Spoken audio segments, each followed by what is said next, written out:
Machines and minds collide, talk about what's inside. Artificial intelligence, a future that makes no sense. Computers getting smarter, brains getting larger. It's a podcast conversation about AI. What's up, guys? Welcome to the session. Today, you got a special guest. Man, it is hard to find people to talk about AI with, man. So I am so glad you're here. Please introduce yourself and let everybody know what you do, man. Absolutely. My name is Alfonso Mendoza. I'm an instructional software specialist for a school district here in the Valley.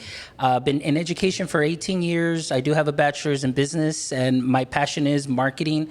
But now, going into education for 18 years, currently working on my doctorate, but I'm a big fan of all things educational technology, but also obviously being a cautious advocate for artificial intelligence, whether it's in the education space or in the business space. So that's pretty much me in a nutshell. So why AI? I know why I jumped into AI, because I want to have that advantage. Like, as a business owner, you always want to have something that can obviously differentiate you, right?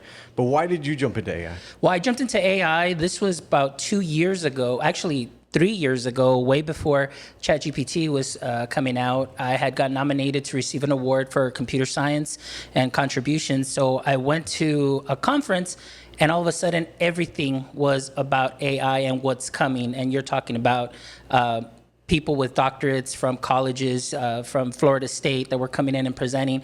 And I jumped on because I like to be that early adopter, and especially within the education space and in the creative space. As a podcaster also myself, I want to see what is out there, what can be done, what the possibilities can be. And like you mentioned, having that leverage of being an early adopter and learning from those mistakes and going fast and going hard can really help you understand it more, but also see how you can help people and bring them up and kind of learn from your mistakes and what you're seeing. So then that way they can go ahead and develop and open up a space for them too as well. Yeah, when you were an early adopter, it's sometimes a little bit difficult because I sometimes when I talk about crypto or something like that, or AI to business owners, they're lost. Yeah. So do you get that a lot? How do you mitigate that? Because I feel like I'm an alien talking about it all the time, and nobody really understands it. Nobody really cares because it's not in their face yet. You're literally using it yet. So what do you see on your end? Well, actually, I let them know that you have been using it, but just in the background. I say, anything that you have on your phone, as far as any kind of application, your temperature, you're regulating things. Sometimes you can set a schedule. That is just part of an algorithm that is out there, that is available. And that's really what the AI is. To kind of put it in simple terms, I tell them it is a linear mathematical equation, and really what it's doing is it's going to produce or predict the next viable word for you. So kind of playing it simple, and then just give them examples like, hey, this is already in your phone, things that you order, Siri this, Siri that, or Google Maps, it's all there. Now, the only thing is that you may be a little reluctant because it's so forward facing now. And I think that's where the big scare was, where, oh my gosh, now I can do this, and this is showing up, and now they're going to take over the world, and it's going to take over our jobs, and it's going to do this. And so I think that's where a lot of the hype has taken a lot of the people. But in reality, I always tell them, it's like, keep in mind, you control the tech doesn't control you, and it's a fancy mathematical equation that's going to predict the next outcome for you. So no Terminator anytime soon. No Terminator anytime soon, guys. Honestly, and I'm not saying that kind of technology is not out there, or maybe that they're working on those things, but at the same time, it's all in how much you allow it to be or become that. So oftentimes, one of the biggest questions too is like regulation, safety, data privacy. And that's something that we'll get into, especially on the business side and in any side actually, because that's something that we need to consider as content creators, as digital marketers, and we're working with businesses, real estate, things of that sort. We need to take precautions on that, just on our end, to make sure we're doing things right. For sure. Yeah, I talk about 10 to 12 million businesses will close every single year, and that's just the business part, right? So should people be afraid of losing their jobs? Like everyday regular people that are just going to a 9-to-5 job, should they be scared? There should be a concern, and to the extent of what, I really can't tell you too much, but mainly in the data entry kind of realm, kind of some of those tasks. And again, I don't want to sound belittling, but maybe some menial tasks as far as even getting data, scraping data, or breaking down data. Some of those things can be done very easily through these programs, and I do it myself too. Where I have data, I get my podcast analytics, I pop it in here, and it gives me data, a nice spreadsheet. Now, the only thing is that I do recommend is that the people that may be doing those roles, encourage them to upskill. And that's something that is going to be huge now, because I know that's something that you mentioned too in a lot of your posts, is really the upskilling. And now, even with this kind of technology, it is so easy because the access is free to a lot of this.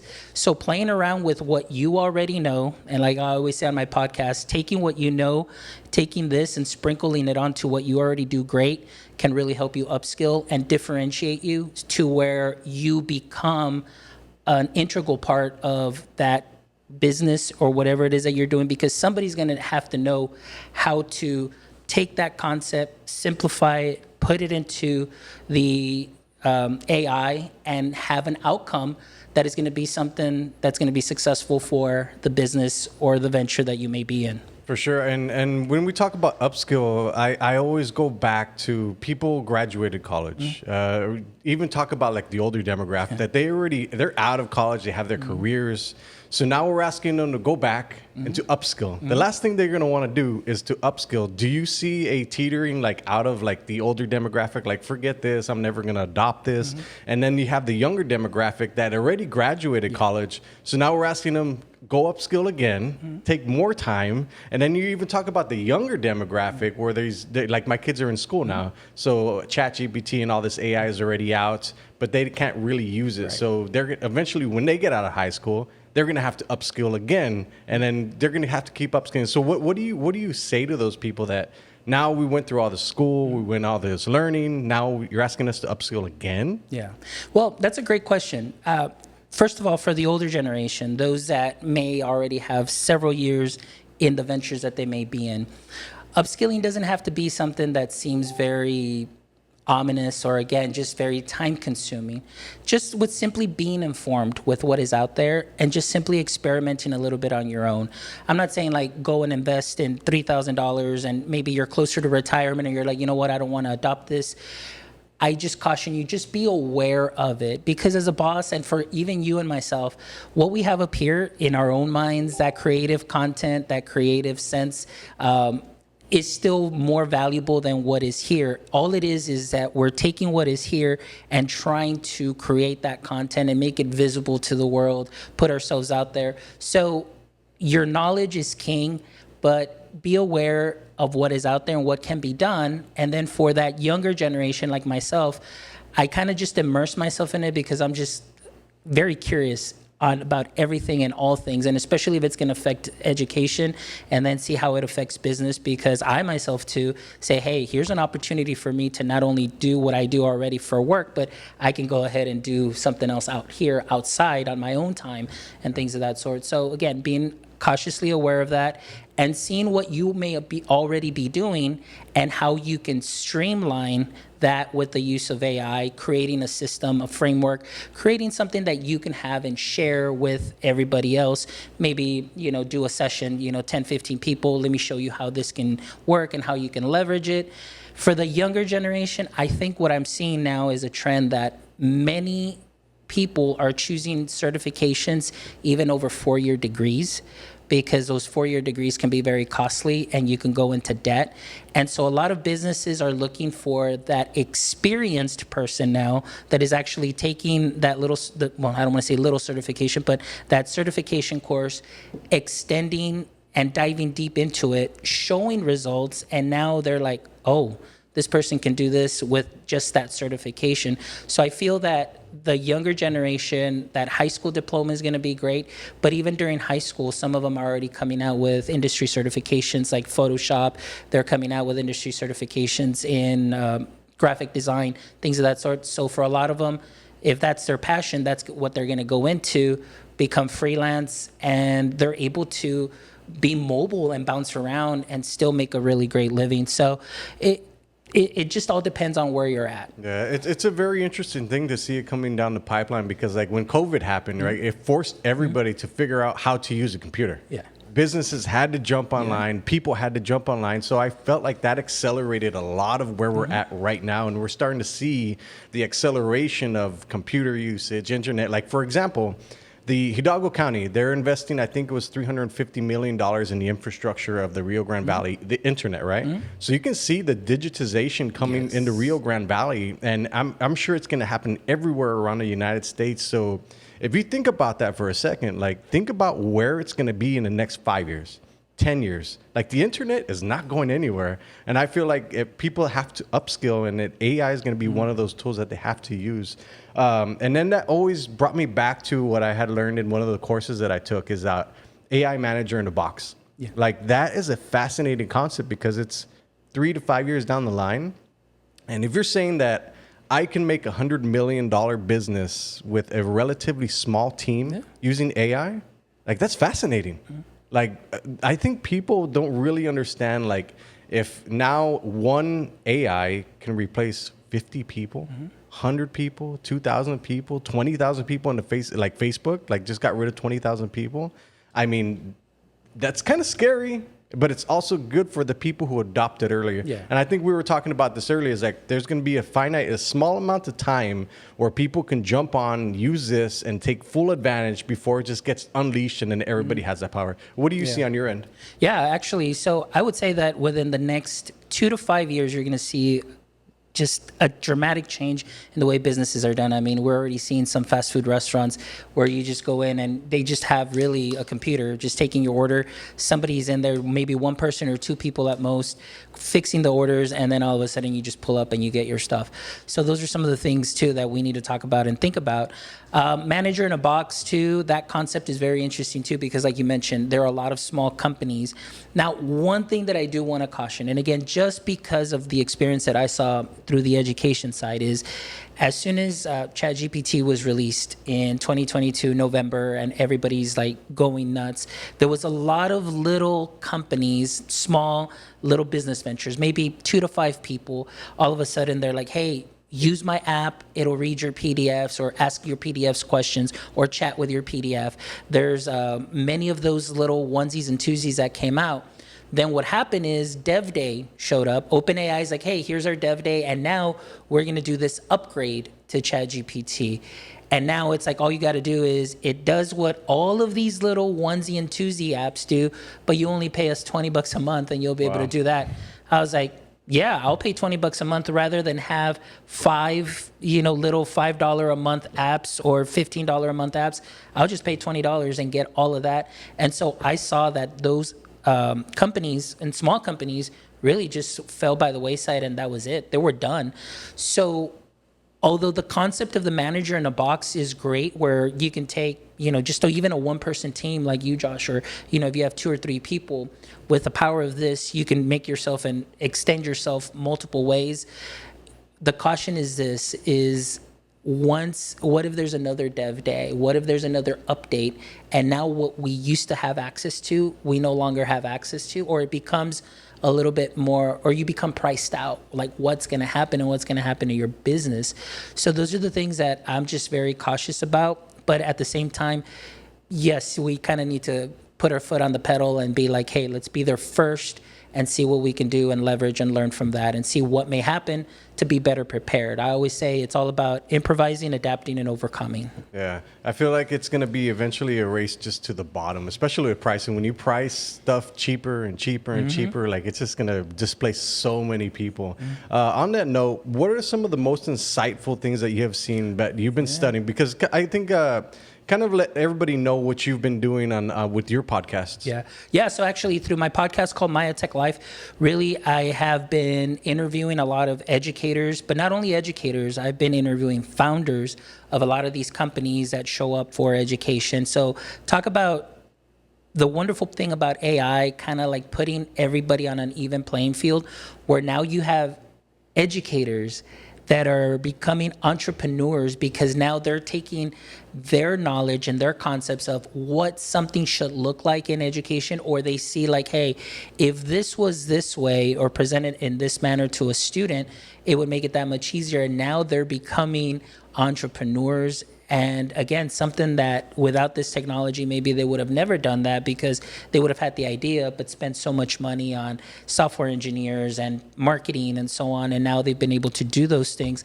So seeing that rapid growth of being able to be just, I guess I would say, a multimodal person, and not only just working as an educator, but now becoming entrepreneurs. So been seeing a lot of the growth in that aspect. A lot of the technology also being used to leverage for education and how to streamline education. As we know, Josh, even between you and I, we can learn things in different manners. You may be more visual, I may be more like, hey, I just want to listen and read. But to have a piece of technology that can present this to you in a personalized manner is something that would be great. And even in the business field, being able to have the AI train and upskill your own workers, that is something that would be valuable, and it'll save you time and it'll save you money. Instead of having to outsource from the outside, bring people in, you already have that framework, you already have your data in your sandbox and saying, this is how I want to train. These are the concepts.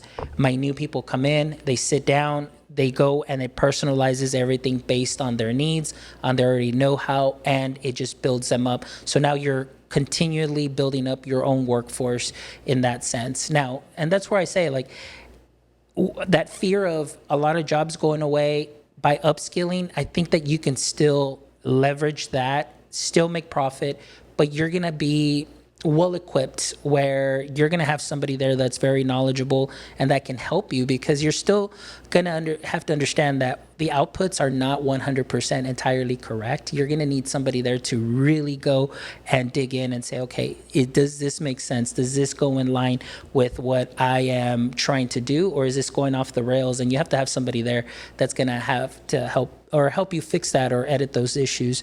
But that's what I'm seeing right now. A lot of that growth, we're seeing that a lot of companies, C-suites are still reluctant. There's a trust issue. Obviously, like I mentioned to you, not every output is going to be 100% correct. Yeah. So one of the things is the C-suite has a reluctance to it, but yet I see educators or I see entrepreneurs that really just, hey, I am going to go like just full on gas and just whatever it gives me, I'm going to do and take those things and roll with it. C-suite is like, we're very cautious because of data, because of privacy. And sometimes we don't think about those consequences. So that's something to consider too, that I'm just saying, just slow down a little bit because of the data privacy and that aspect.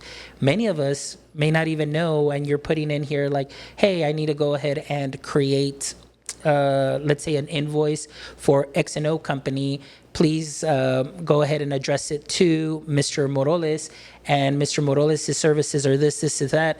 You're putting that stuff in there. That can easily be somebody else's output based on what you're putting in here. Wow. Because this isn't just your data. What we're getting from here is scraped from the internet, and then what we're putting in here, it's learning from that. So that's what the caution is with the C-suite. There's been instances in the very beginning where I believe it was either Apple or I'm not sure what company it was that were putting in like, hey, this is what we're working on, this is our device, this is our prototype, and then all of a sudden somebody else elsewhere in the world was putting in a prompt, and it gave them exactly what they had put in. So those are just my things for caution, is just be very cautious. Your data is valuable.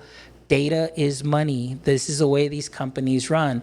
And I always say, if they give you anything for free, you are the product. So they're basing everything on everything that you put in here, your searches, your clicks, your locations, everything. If they don't charge you anything, it's because they're making money off of your data and selling it to third parties. So things to consider: whatever it is that you do, understand that you're plugging that into this LLM, large language model, into this platform, and it's going to be there for the world to see. It may not show up right away on somebody, but bits and pieces may show up, ideas may show up. Right now, there's some lawsuits that are being won by some artists because the AI was copying their art. And so now that's what we're starting to see, that copyright. We're seeing people that are saying, hey, you're taking my work without consent. So those are some of the things to consider. So a lot of stuff goes on in there, Josh. Yeah. Well, what percentage of people would you say that are aware of this? I would say that probably maybe 20% at most that would be very aware of that, because again, the hype, once you see a hype, everybody wants to dive in and jump in. We never read terms of service. When's the last time you read a terms of service? Never, ever, right? Just click. Yes. Let me use it as fast as I can. So what happened is in 2022, I guess when ChatGPT had just come out, I was in my last doctoral course, and it was on trends in ed tech. And so I was like, okay, I'll do my paper on AI. That just opened up my eyes, because I came across the term data rentiership, which is what we're talking about, is where applications will say, hey, use us for free. We've got this free tier, so on and so forth. But what's happening is all the data that you're popping in there, they're using it and selling it to third parties. Well, let me ask you this. Yeah. Is that a bad thing? Because I would say people will give up their information for convenience. Right. Exactly. So is it a bad thing? Is it a good thing? Well, that's a great question, like you said, and that's where you yourself have to find that balance. Now, obviously, there are some fields, especially if you're dealing with highly sensitive information, obviously, like medical field, even business, even yourself, putting in information from your clients and things of that sort.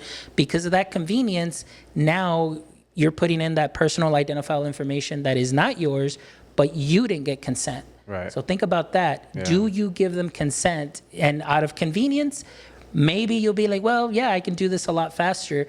But I just urge you, think about whom it is that you're giving convenience to before you say, okay, I accept, because you never know what they're using that data for. And so people are getting rich off of everything that you're doing in the name of convenience. Yeah. So that's my only caution. Yeah, it's an interesting thing too, because I stumbled across last year was how to clone voices, right? Yeah. So you think about that. I've been implementing that for my clients, and I had to come up with something like, because I'm all for the ethical use of AI, because I want to have a job in this career in the future. I know where it's going. So I came up to my clients and I was like, look, I created this consent form so you can have everybody sign it, just so they know exactly what's going on. Mm-hmm. We're going to clone their voice. We're going to use it like this. We're not going to use it for anything mal or anything like that. But just so people are aware, because there's nothing in place like that. No. Like that's kind of scary. It is scary, and I love what you're doing and being very active in that, because you're one of the few that I know is going above and beyond. I mean, even with your podcast and even my podcast, when you are going to be a guest, I send you a consent form. Like, hey, here I am the owner of this, so remember, anything that you say can be used for this, or it won't be used for this, and so on. There is no compensation. There's no this. There's no that. So people sign off on that, and they're like, okay, I'm good with that. So I love the fact, though, that what you're doing is going above and beyond and informing your client, stating, I understand that this is the product that you want. Let me let you know what this platform does, just so you can know that this information will be going into this platform. However, it will not be used by us to replicate or reproduce or do anything malicious and anything. That I love. The fact is that in education and in many businesses, they see a platform, they don't read terms of service. So we talked a little bit earlier about what a wrapper is. So they see an app and they're like, oh, I want to use this because it gives me all of these tools, but really it's just a fancy wrapper for ChatGPT. So essentially that business plugs in to ChatGPT's their API. The AI. Yeah, their AI. There you go. And then what it does is really anything you put here is just getting done over here, put in a fancy wrapper. So who is it that you're really giving consent to? I mean, I'm saying, I'm giving you consent as a company, but then you as a company are putting it in over here into OpenAI's API. So where's my data really going? Now, the other thing is this, Josh, check this out. Let's say that something happens with that information and that person says, well, I'm going to come after you because my data was breached and so on. And you're like, no. In the contract, it says that we are not held responsible, so you need to go to our third party. So now imagine that company going up against OpenAI. Do you think they have money to go up against that? Not at all. They don't. So those are the things, like I said, that we need to consider on that privacy aspect and really dive in. Now, people may say, oh, no, you're just being very overreactive and so on. Maybe. I'm a cautious advocate, and I always say that I love the possibilities of what can be done. Right now, I think it's really, even in as much that is out there, it's still in its infantile stage. For sure. And there's still things that are going to get improved. Will that get better? Absolutely. And by all means, right now, I think that those early adopters, like I said, do have the heads up on everybody else, but they may learn some lessons the hard way.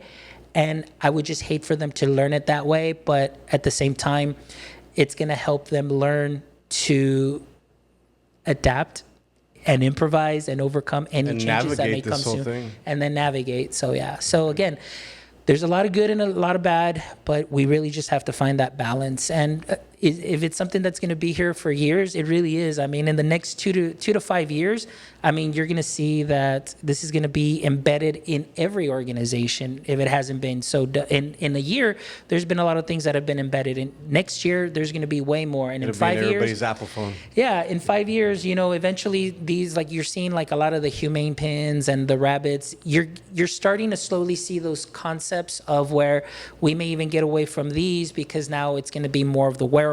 You're going to have. Let's talk about that because I don't think people really understand that that's coming down the line. I bought the Brilliant Labs glasses. Okay. Those are going to be cool. They're supposed to come in sometime next month, but I saw that because like you put on your glasses and now you have ChatGPT and all these like AI in your glasses. So you technically don't really even need to have this anymore. So kind of touch on that with the future of this. Absolutely. So I would say like right now in the next 2 years, and there's already been steps into this, especially with AR, VR, you've got the headsets, the goggles, you've got Apple Vision Pro.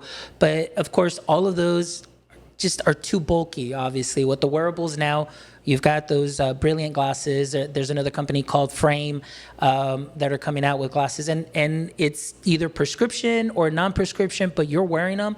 And you have the ability to just walk around like you normally are, and you're just saying, "Hey, look at my shirt, or I'm wearing a blue shirt. Please give me, where can I find a beanie that matches this shirt based on my location? This is where I'm located." And it'll just pop up, and it'll tell you where you can find that beanie. It'll tell you how much you can find it for, where to go, how to get there, and you're all set. And people may say, well, we already have our phones. And I get it.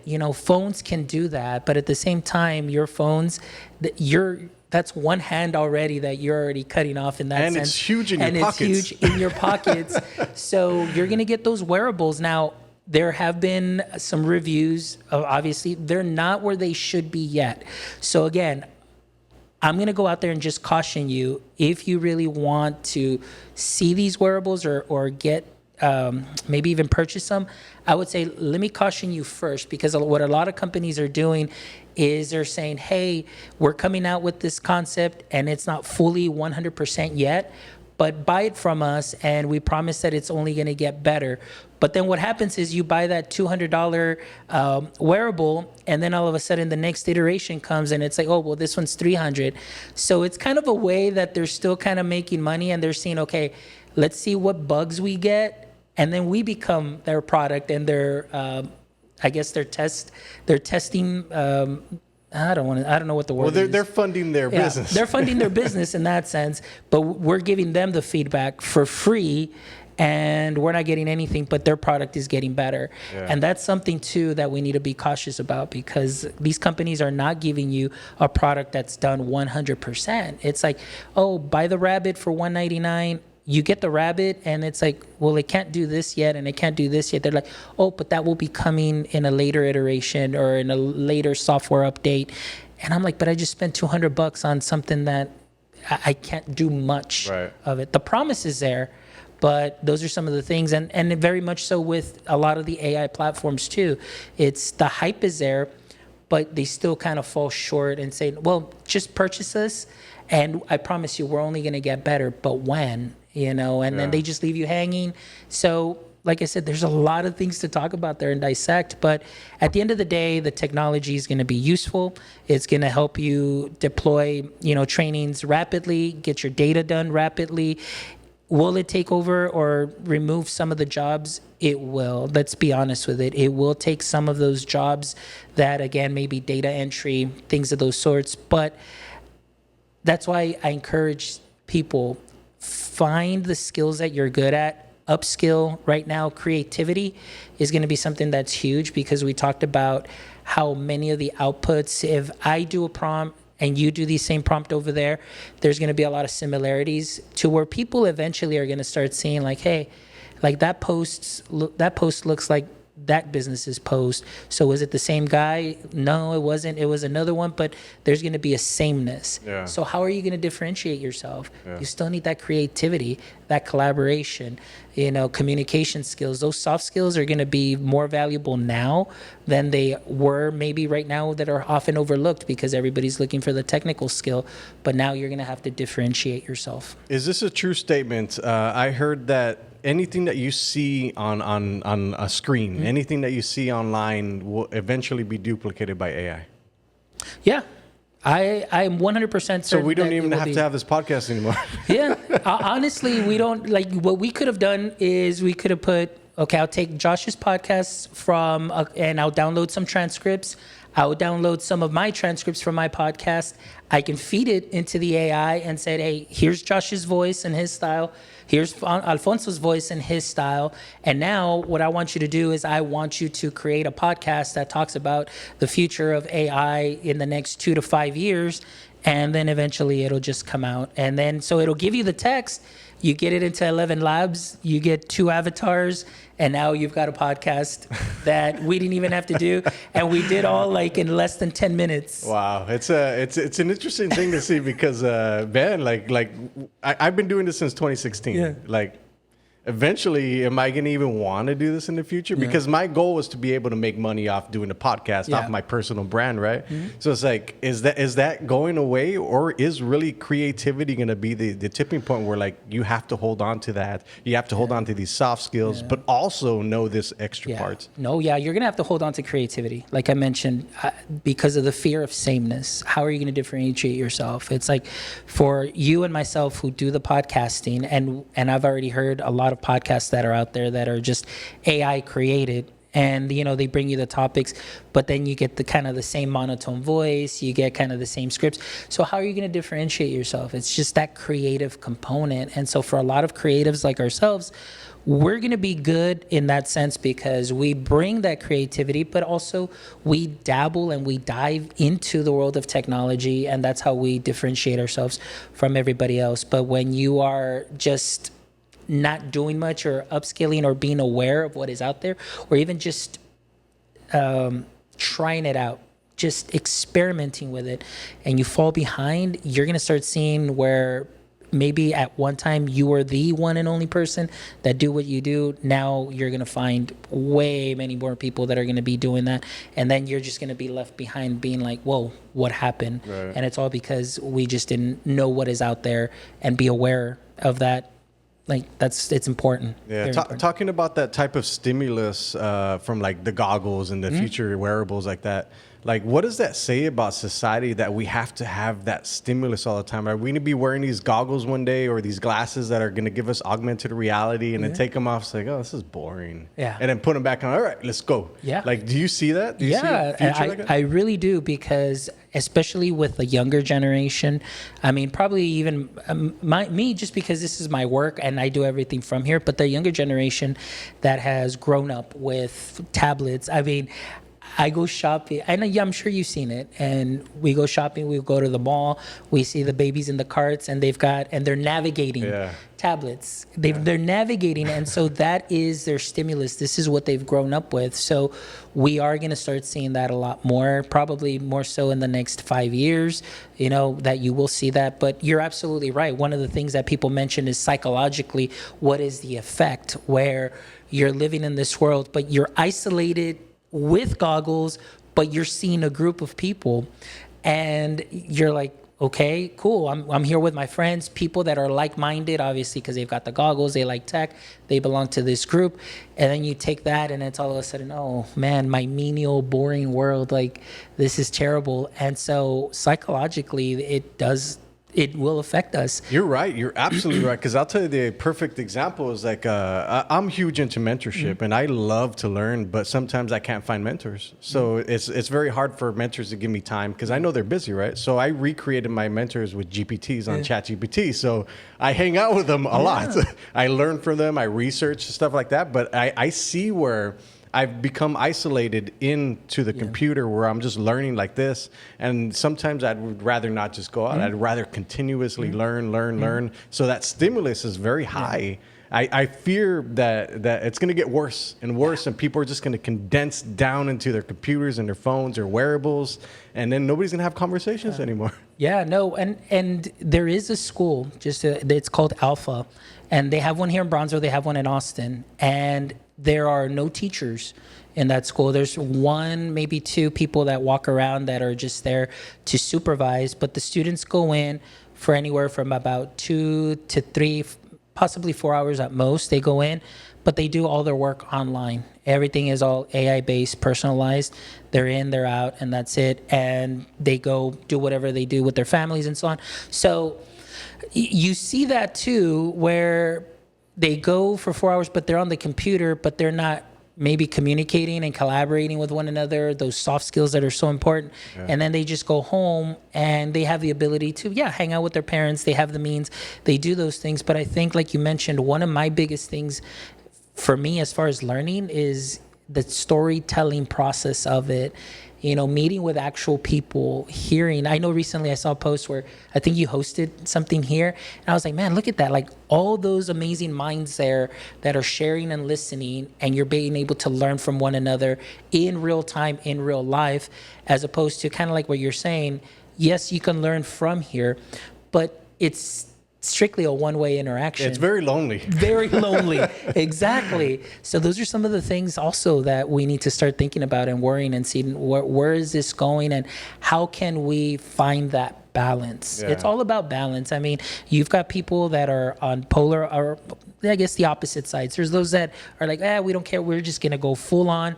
There's people that are, no, just wait. Don't do anything yet. They'll wait and see.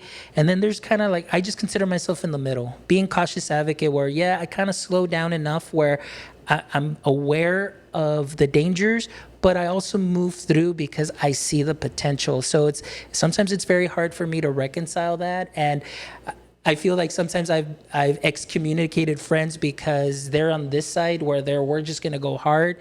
And I'm the one that, hey, just slow down a bit, check this out. No. It doesn't matter. We're just going to go with it. They don't want to hear it. And I was like, but look at the terms of service. If this happens, are you going to be responsible for it? Or are you putting your district in? We're just going to go with it and we're going to roll. And because I want to be famous on Twitter and on Instagram and be seen doing it, I was like, and go fast and break stuff. Yes. And I've even made a couple of comments on my podcast where I'm like, I hope I become that meme where people are like, see, or that I was wrong. And I'm hoping I am, like I said, but I'm just very cautious. But I don't want them to fall into something that was very unexpected, and now there's going to be heavy repercussions because of that, not only individually but also with their students or with parents. Because like I mentioned, one of the things is that we can go in here and you can put in any kind of conversation we had. You can put a conversation here like Adolf Hitler and Mao Zedong, and let's talk about government.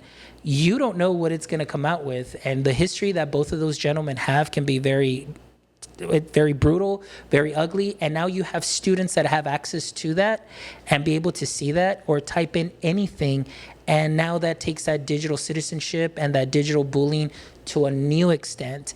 And even for businesses too, just typing things in here, private matters from your business, files, names, things of that sort. We don't know what can happen with that information, but those are some of the things that I want to caution people on. Yeah, and I think you should touch on an election year, because this is an election year where I already saw Trump speaking perfect Spanish, perfect Chinese, and I mean, come on. This is the deep fakes. There's going to be an amount of disinformation out there that I don't think people really are ready for. So kind of touch on that. Yeah. Okay. So that's how well and how good this technology is. And I'm going to go back to a little bit about the podcasting that you said, because there is a friend of mine and he's also a mentor within the podcasting space. So what he did is he experimented with 11 Labs and he sent, of course, his voice.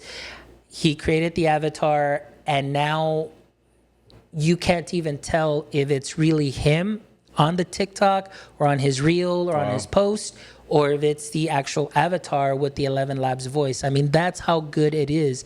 So that's just talking from one person that you know.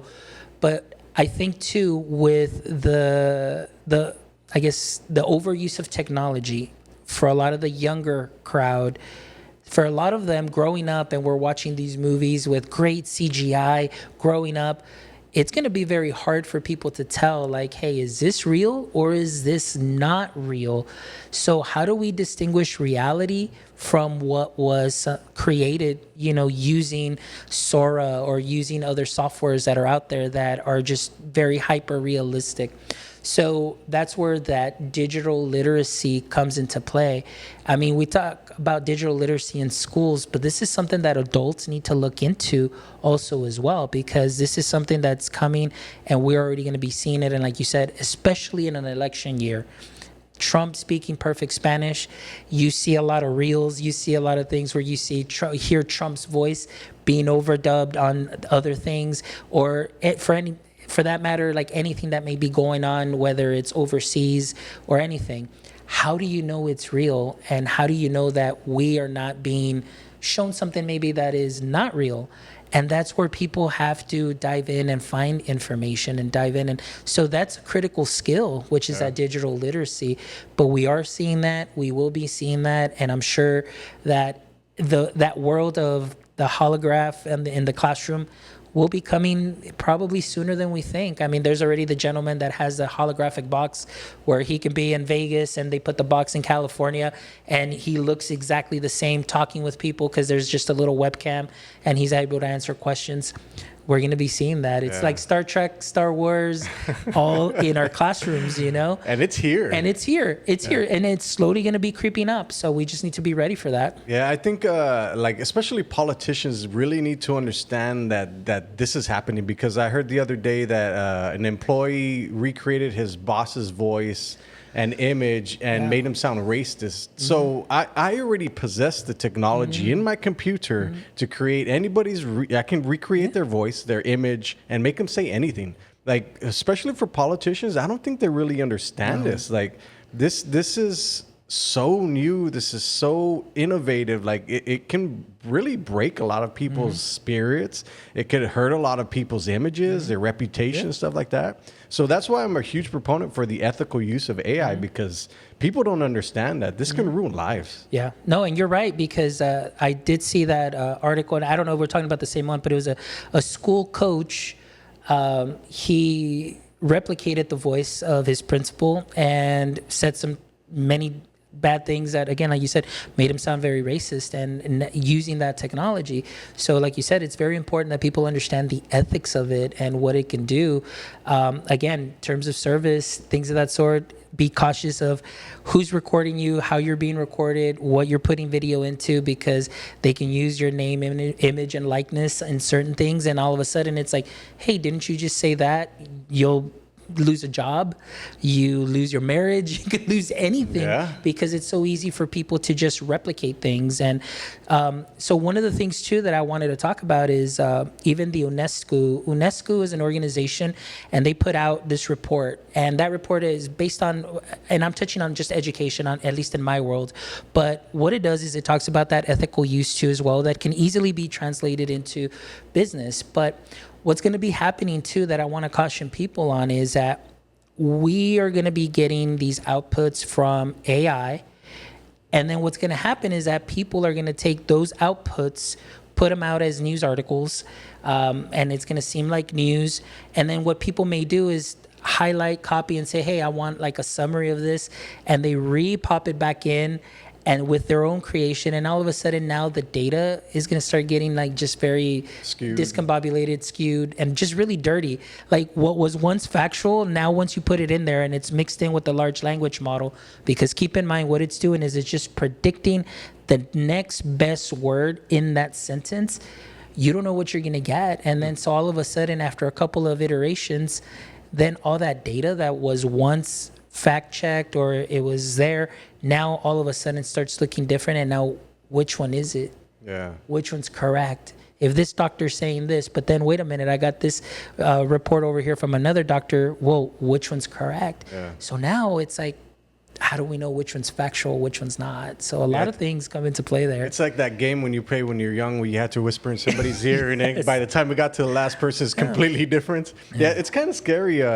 How do we combat that? How do we combat that misinformation? Like, for example, like I know like there's the check marks now on like social media and stuff like that. So I see that as now like AI is populated in there. Like there's so many bots. If you get scams, like you're getting scams on Facebook every single day. If you have a business manager, you're getting messages every single day from a bot that says you violated terms of service, stuff like that. And then I don't think people really understand how much bots and AI is in this like social media. Yeah. So you literally have to have those check marks to say, this is me, like this is me, guys. What do people have to do to combat that?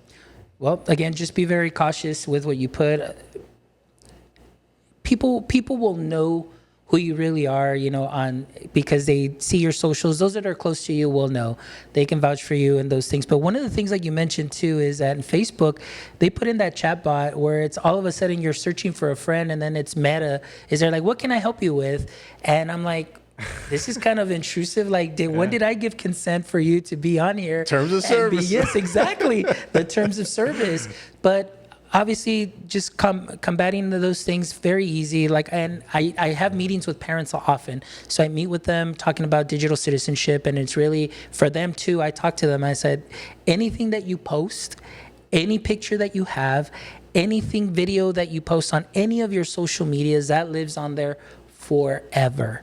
Forever. It doesn't matter if you erase it from your phone. I can easily do a Google search and I can find any picture that you deleted probably within the last 10 years and bring that up. So just be very cautious with what you put, what you say, who records you, where you're being recorded, because again, now with this technology, you can easily just take that little snippet of that person's voice, pop it in, create a transcript, and now it sounds like they're saying something completely different.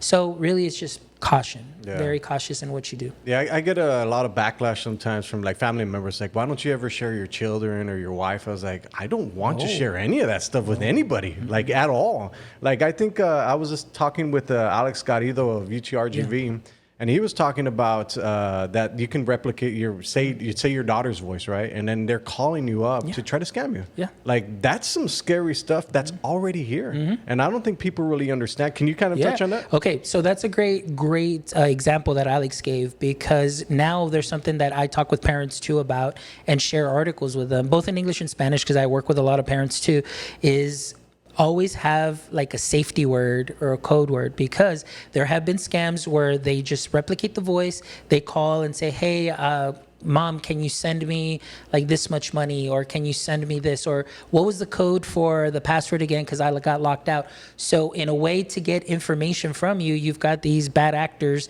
that will easily replicate that voice. So the caution there too is just to say, have a safety word, have a phrase, just say like, hey, sweetie, like, hey, so, how were the green beans today? So maybe their answer was, oh, they were salty. Then you're like, okay, that's her. Just giving an example, but it could be anything. But that is what is out there right now. And, we get our calls. Sometimes it'll say scam, or you get these calls from numbers that you're like, Edinburgh, McAllen. I was like, okay. And then you pick up and they never answer. It just stays quiet. But then they're hearing you say, hello, hello. That's all it takes. Those 2 or 3 hellos. They've replicated your voice, and now they can call somebody else saying, like, hey, it's me, Alfonso. I was just calling to see if you can let me into the gate. Like, what's the code? Wow. And now they can go ahead and do that. So it's powerful what is here, but with this much power comes a lot of responsibility. And so those are some of the things that we need to look at, because oftentimes it's not so much the AI that yeah, there's going to be some issues here, but it's the bad actors, man. Those that are going to leverage this for bad, that is what really worries me the most. And oftentimes those are in abundance, they're out there, and we don't even know who they may be and how they can even be using our devices to get information that they want. And all of a sudden, our accounts are locked. You can't take anything out from your checking, or now you're in trouble because, hey, we heard you said these racist remarks and it wasn't even you to begin with. Yeah, so. It's crazy because I had a call the other day with Air.ai. Have you heard of that? No. So Air.ai is a sales agent. So now they have sales agents that can close the deals. They can provide customer service, and they're conversational AI. So you have a full-on conversation for an hour. So you're talking with the AI, and people know it's AI, right? Because it's still at the infancy. But it has gotten so good that it's becoming optimized to close the deals. Like it's closed legal deals like already. So you think about that as like, instead of having 10 sales agents, now you need one that can call 20,000 people. At one time. Like, I don't think people really understand that this is here. It's here, yeah. It's scary. Yeah, it is. But like you said, obviously for businesses, it's a plus side in the fact that you can multiply your sales force. All you need is that one bot, and that one bot can dial so many. Example, like today, like there was a drop for some Jordans, and I'm there and I clicked like right away, 9 a.m., boom, like buy, purchase. And then it says waiting, and then it says verifying. It says, I forget what the other terms are, but what it's doing essentially is it's trying to kick out all the bots that are trying to make that purchase, because as soon as there's a drop, there's a bunch of bots that go on there. They purchase the shoes at, let's say, 140, then they'll go out and sell them for 400, and all that. So I'm there waiting, and I'm like, look at the world that we've come to, where the Nike app, even though I hit pay, is taking about 5 to 10 minutes to verify that it's me, because it's going and trying to kick out those bots. So like you said, the AI there is good in the sense that, hey, we want to sell to actual humans, but over here on this case, you're maximizing your workflow more than anything, and just automating, and that's such a huge part. So going back to the upskill part, we need to look for people that know automation, because there's going to be people like, let's say, older generation, maybe a couple people that are a couple years older than we are, that want to get into this, don't want to be left behind, but don't know where to start. Well, if somebody knows automation, then that's a service that they can sell to them and be like, hey, I can help you automate your business for this much, and then upkeep for this much. So those skills that weren't here 2 years ago are now here now, and it's something that can continue to grow. And you're going to need people that are going to be able to take those ideas and be able to bring it down to the level of ChatGPT and be able to automate. But like you said, all you need is one person, maybe two. But then after that, everything is just streamlined, and it's your marketer in a box, or your business manager in a box. Yeah, I find that fascinating, because I heard the statistic the other day, like for the quality of life that's going on for the older generation. 10,000 baby boomers retire every single day, and I think 10 to 19% of those have businesses. So you think about that, it's like, how many more people can you keep working to the end of their life and have less people that have to deal with? Because I think the saying in the AI world is, humans are expensive and they're, unreliable.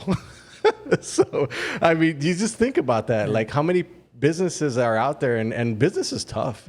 Like, if you've been an entrepreneur in business for a long time, like, you probably don't want to deal with people. You don't want to deal with customers. So if you're helping people with the quality of their life, with the quality of their business, then they'll be able to last a little bit longer, have a better quality of life. So I see that coming down the line. But one of the most interesting things that I've recently been studying is robotics. Yeah. So you talk about like Optimus with Tesla. Like, can you kind of touch on that stuff? Yeah, well, actually, okay. So this is great, because just this week, there in our school district, they had an event with robotics. And so there's a lot of our students that are going into engineering, robotics, automation, all of that. So have we been, cutting back on jobs, like you mentioned, like that human aspect and so on.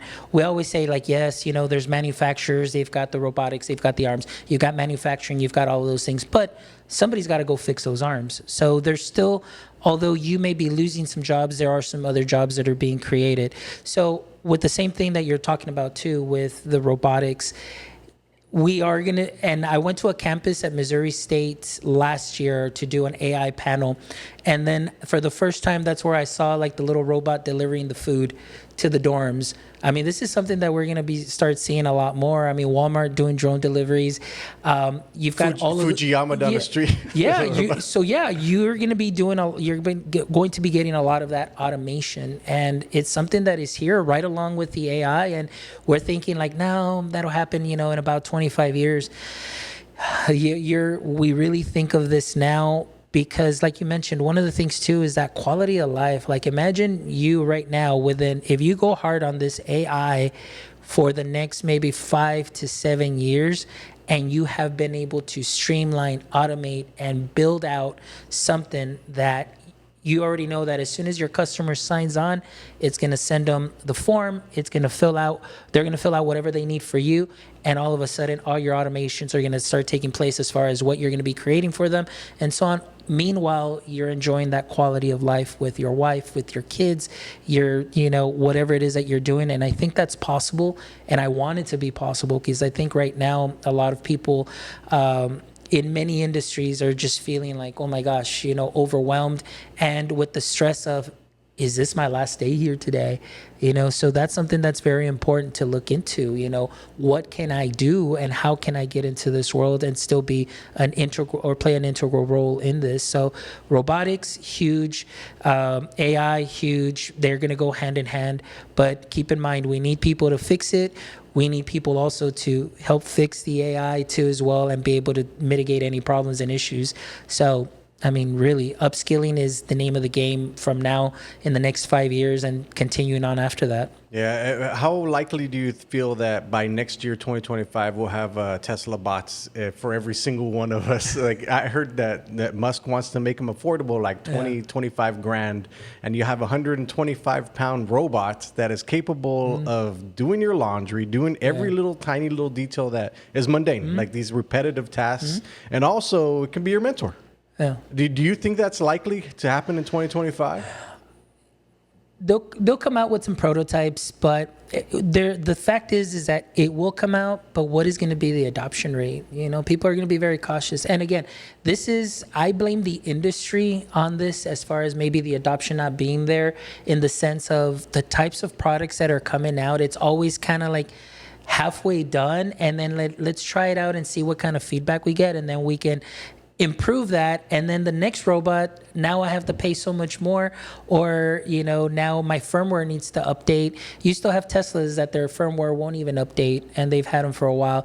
So is it here? Yes, it's going to be here. Is the adoption rate going to be there as high? No. Amazon tried it with their Astro robot, didn't do well at all. I think they're even kind of cut that also because it didn't work out. So there's a lot of things to think about there too, and also I think it's just, as humans, we don't trust anything else that is non-human, I think, in that sense. It's that trust issue. It's like, what if this thing backfires on me, or something happens and now I'm being attacked, and things of that sort. For sure. And I mean, slowly, you've got your robot vacs, and those things are, they're controlled by the phone. They map out everything. They know your home. They know everything. So slowly you're already letting some of those things in. But I think it's just that fear of really being in your face, like full on 5'5", 5'6" robot there in front of you. You remember Rocky IV? Yeah. I was like, man, I can't wait till everybody has these in their homes. I was like, where are they? Where did they go?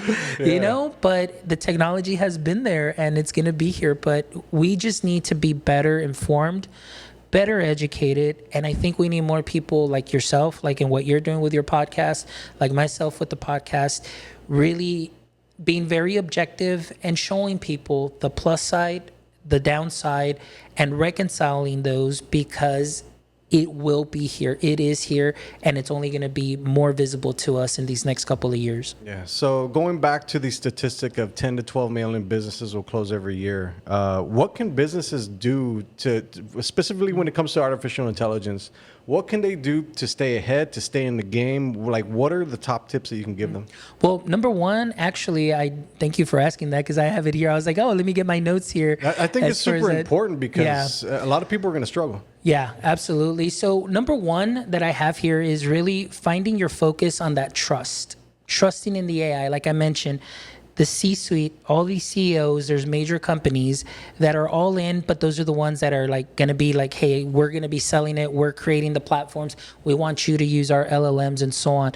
But businesses that may be out there, the C-suite is really building and focusing on that trust and responsibility right from the start, and really investing that time into the Gen AI.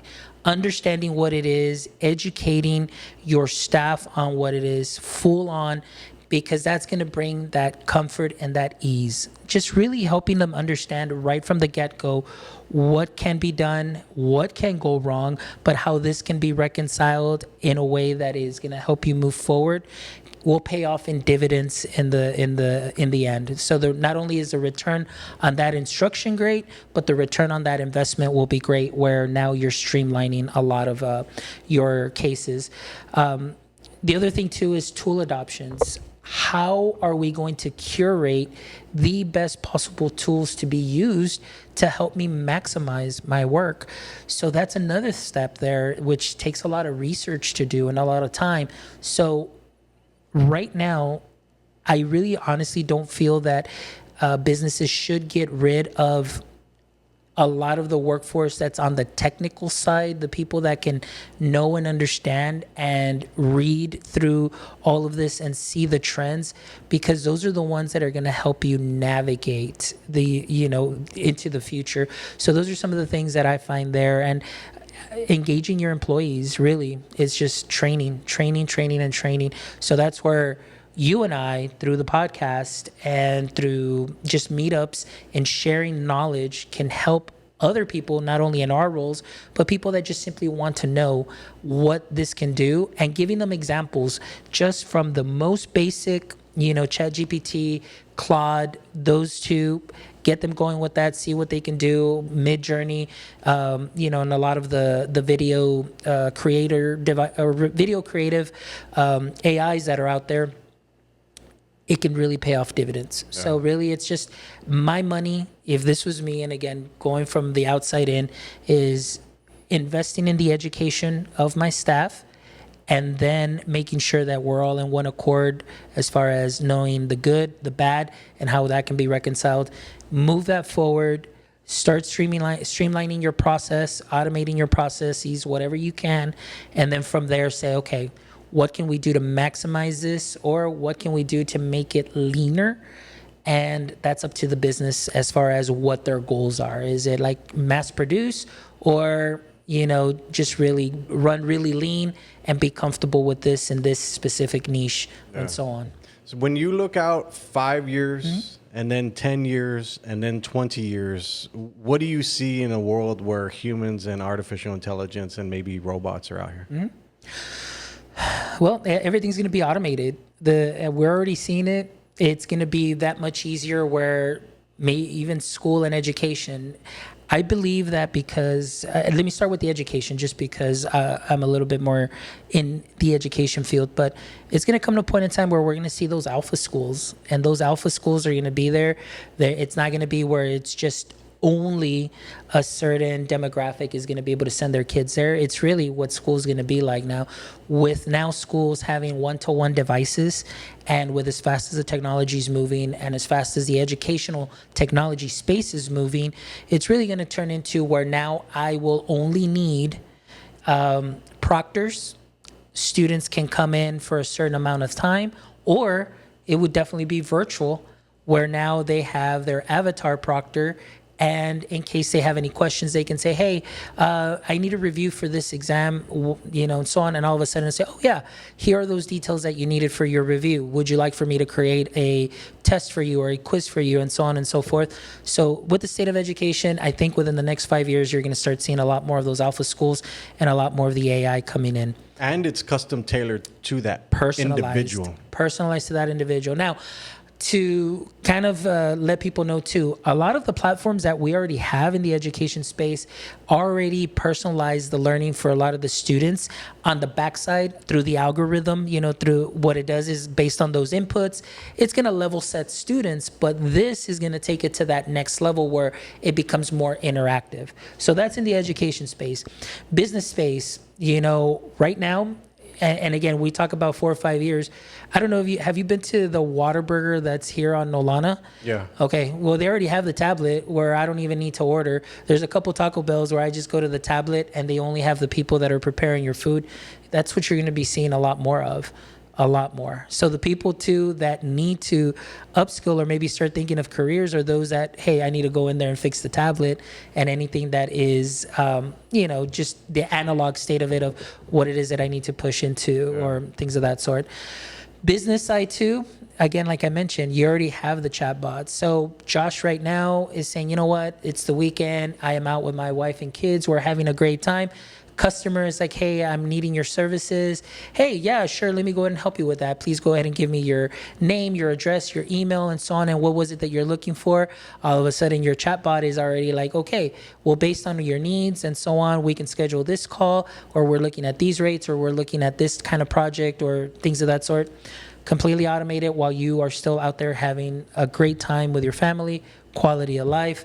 Businesses streamlined. So it's going to be very interesting and very futuristic right now, but look out, because slowly it's already getting in there, and we may not have our eyes open to it, but it may be too late for a lot of us when you start opening your eyes and say, when did this happen? But for those that are listening to this podcast, the time is now. Yeah.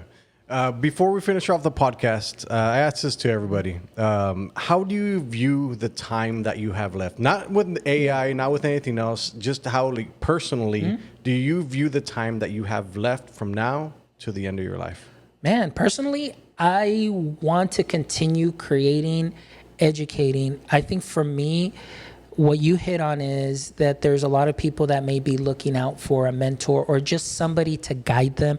Just with these conversations that you're having with the guests that you've had are guiding so many people that are out there, but you're not hitting, or we may not be hitting as many people, even myself through my podcast, that really need that help. So for me, if there was a way for me to just really expand my operation and just really educate people, that's all I want to do. And that's really what my passion has always been, and through the podcasting and content creation. So for myself, aside from my job that I currently have in education, I think I'm just an educator at heart, and just really want to continue to pursue these ventures, these opportunities. Again, thank you for having me, and just to be able to share my experience, my knowledge, and what I see may be happening, again, all based on my experiences and through the podcast, and, just continue to share that knowledge. I think that's important. So I think that's one of the things that will set us apart as like content creators, is that ChatGPT can't do a lot of the stuff that we have here,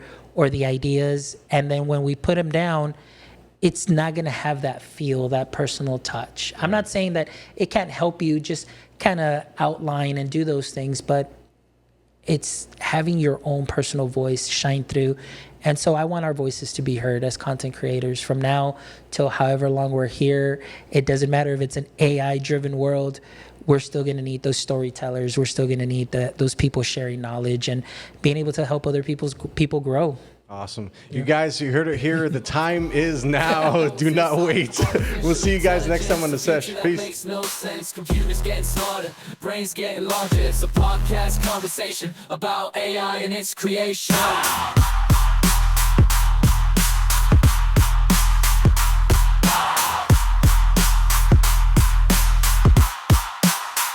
Alfonso, Joshua on the mic, diving into this tricky plight. Robots taking all jobs, but their potential throbs.